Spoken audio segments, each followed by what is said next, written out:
নমস্কার বন্ধুরা, TET live YouTube চ্যানেলে তোমাদের প্রত্যেককে স্বাগত জানাই।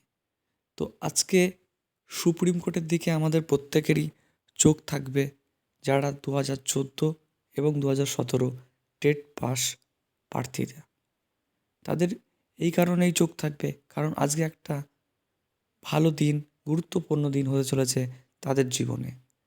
কারণ দীর্ঘ কয়েক মাসের তালবাহানা চলছে কোর্টে, সেখানে তাদের বিরুদ্ধে যে 2020-22 সেই স্টে অর্ডারটি শুনানি হচ্ছে না, দিনের পর দিন তালবাহানা চলছে।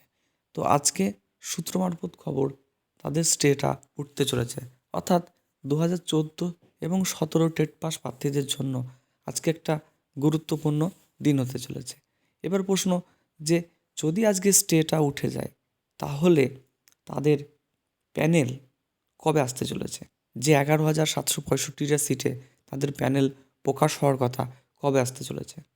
তো সুপ্রিম কোর্টের নির্দেশ অনুযায়ী তো আজকে যদি স্টেটা উঠে যায় তাহলে তাদের প্যানেল 5 থেকে 10 দিনের মধ্যে আসার খুব চান্স, এবং আসলেই তারা যে স্কুলমুখী হবে এ বিষয়ে কোনো সন্দেহ নেই, এবং পরবর্তী রিক্রুটমেন্টেরও যে পথ প্রশস্ত হবে সেটা বলাই যায়। তো প্রতিদিনের মতন আজকের ক্ষুদ্র ভিডিওটি শেষে তোমাদের প্রত্যেকের সুস্থতা কামনা করি। ধন্যবাদ।